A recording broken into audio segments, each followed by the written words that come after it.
What is content curation? In today's world, there is a cascade of information that requires us to think differently about how we access content, particularly online. Whereas a few years ago, there existed a few sources of information and research, now there is a plethora and it is growing exponentially. So, as learning professionals, how do we ensure that we are helping our people to sift through this glut of information so they can find what they're looking for? One answer to this question is content curation. When most people think about curation, they often identify with museums. For example, a museum curator keeps abreast of trends and finds resources that resonate with those areas. They look for artefacts and objects that help to tell the story of whatever it is they are exhibiting. Visitors to the museum view the exhibition with the accompanying notes and grow their understanding about what they're experiencing. Apply that to a business context, and curation is about finding helpful resources that are accompanied by explanations to ensure learners understand why this information is helpful to them. Because of the overwhelming amount of information being generated, curation in a digital world isn't a luxury, it's an absolute necessity. According to IBM, we create 2.4 quintillion bytes of data daily. The majority of this, around 90%, has been created within the last 2 years. In August 2014, the number of tweets happening reached in excess of 140,000 per second. No wonder people can feel overwhelmed. We need to find a way to separate the signal from the noise, and this is where content curation comes in. Think about your own email account.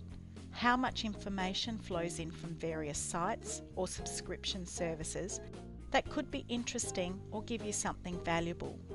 If only you could be sure that reading it would be worth the investment of your time.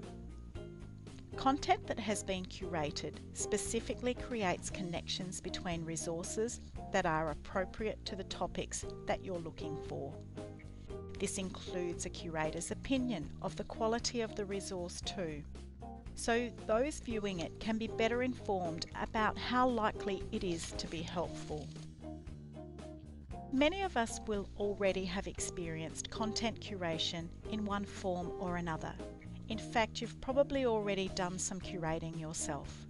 For example, YouTube tracks how many views each video has, and viewers invariably look for those that are trending. However, this by itself isn't curation. Videos with more views are more likely to be interesting or relevant to what you're searching for, so often get displayed first. This is a clear example of content aggregation, albeit done by the digital community at large. People who are members of the social media site Facebook often see this taken to the next level. Friends share videos or content they find interesting. Sometimes they even tag specific groups or people when they share, explaining why the video is funny, outrageous, or otherwise interesting to the target audience.